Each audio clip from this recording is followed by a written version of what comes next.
Hi, for all my friends in Germany and Ukraine and all the places that might not have great access to propane this year.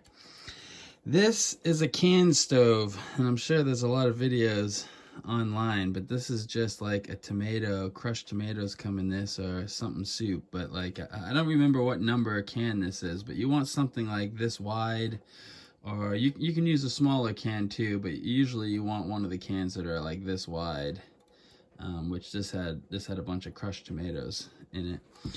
So first I took the knife and just cut this out, a little square, and this is so you can feed it when it's going. You're gonna start the fire by putting all the debris and everything in the top, and then you'll light it from underneath, and then you can keep feeding it. Once there's coals in there, you can keep feeding it. But that's the most dangerous part, is trying to cut this, because it's going to be some really sharp metal. So you got to cut that and get the door without cutting yourself. That's the main thing. And then the rest of it's pretty easy, because the rest of it's just making holes, which you can easily do with the can opener. You know, this can opener tool that comes on your knife. That's the easiest thing basically to use while doing this. And then you got all your holes. That should be plenty enough holes. And then, I don't know, I was thinking you want somewhere for the flame to breathe at the top of the stove too, but more stuff you cut out of here, more you're kind of compromising the ledge that you have to put your pan on. Well, you can just take a pair of scissors or something, and I'd say like right there, and then go across from those ones. They don't have to be wide. We'll do a 4 pattern. And then you have to decide if you want to bend them out or in. Probably better to bend them in, but this is also dangerous. You gotta watch out. There's a lot of sharp metal here. They bend out a lot easier than they bend in, so I don't know. I guess it's up to you. I'm gonna bend them out. That is the easiest way to do it. So bend them out, and then there you go.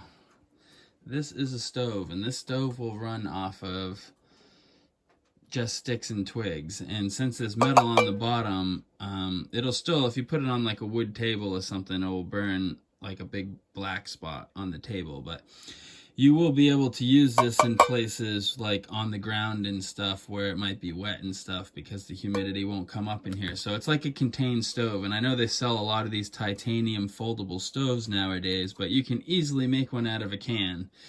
And I figured I'd just put a video of this up. I know there's a lot of videos out there, but I put a new one up on YouTube right now just to remind all the people who are in places that are going to have a hard time with propane this year. I've cooked a lot of meals on one of these before, and at the end of the video, I'll go out and I'll light this. I'll get some material together in the yard, and we'll light this out on the driveway so you can see how well it burns. But this is a very simple, easy cook method, and this will burn really well. So you basically just need a pocket knife that has a can opener on it, and you should be able to make this with some simple can. And this will burn. I've used one of these recently a bunch, because I was just really broke and I actually couldn't afford propane. I live off grid, and the only thing that I run propane with is my cook stove, and when it's too hot to run the wood stove, I usually get stuck using that thing with propane. But I couldn't afford propane because of the war this year. Propane even got pretty crazy out here in northern Maine. So I would use one of these, you know. They're easy to throw away after you're done, after you burn a couple times, but you could burn like hundreds of burns in this thing. Like it's crazy how well this can will actually work, and how many meals you can cook on it.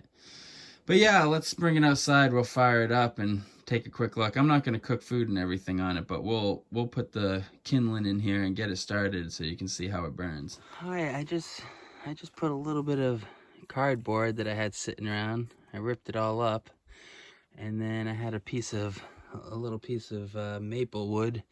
This is where I cut firewood here and make kindling and stuff, so there's a bunch of scrap wood. So I just took a bunch of that scrap wood that's on the ground and just picked that up. But you can use sticks, you can use whatever you have around for wood, obviously. So I put a little bit of it in here, and I also shaved a little bit with my knife, so there's some wood shavings in there on top of the cardboard. And just light it up. And another tip, I didn't do it right now, but when you're cooking, sometimes it's a good idea to put a couple heavy pieces of wood at the bottom of the stove and then put all your stuff on top of it. So when it all burns down and falls down, there'll be a couple of kind of like, not big, but small enough they fit in the can, but kind of a thicker piece of wood that's gonna burn a lot longer. I guess we'll try to just light it from right here. The first burn, see how this lights kind of close to the porch, but this thing should be pretty contained. I mean, these things work pretty good, stay pretty contained. It's gonna be pretty hot though, you know, because it's a metal stove, so you're not gonna want to touch it much once it starts going. But that's pretty much all you have to do. Since the air gets sucked up from all those holes, the air gets sucked up from inside and comes up like a chimney, you basically just light it real quick and it'll just start burning, and it should burn pretty good. And then you just feed it from the top until it gets going, and then once it gets going and starts burning, it'll stop smoking so much. And you can stick a frying pan on there.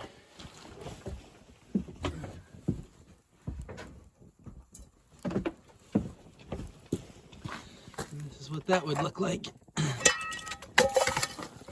Oh, that didn't go well, huh? Try not to do that, but this pan's a little bit big for this stove. But once you have food in it, it won't be so tipsy. You can probably flare these out too to make it kind of a wider base. But yeah, this is just a quick stove video. You can see what it looks like, and if you run out of propane or gas and have no way to cook food, this is definitely the cheapest and easiest way to come up with a wood burning stove that's pretty safe to use. This first burn, some of that liner that's on the inside will burn off. That's what you're seeing here. This is that liner, but after the first burn, that'll be all gone. Pick up all this scrap wood and stick it in there, and then it'll burn real good. Yeah, soup can stove. Uncle Dave from DEECEE's Adventures. Well, got a good flame, not much smoke, and you can put kind of whatever can fit in your hole that you made. You can just slide pieces in slowly, and as it burns, you can keep pushing it in and just feed it from the bottom. Of course, you can always add some stuff to the top too to get it real ripping again if it starts slowing down. That's the cheapest way to keep yourself cooking in an energy crisis. Well, there you go. Pretty much going out. That thing burnt really well, and after that first time, it smells kind of bad because you got that liner that burns off. It's like the BPA free liner or whatever it's made out of, who knows. So you don't want to breathe that in probably, but once you got it burned off the first time, it'll be fine. Or you can stick the whole thing in a fire and burn the whole can if you want before you start using it, so you don't have to deal with that, whatever the chemicals are that are burning off there. But yeah, nice little stove. And definitely works just as good as one of those titanium ones. You can't fold it up obviously, but this thing's free $99. Can't beat that.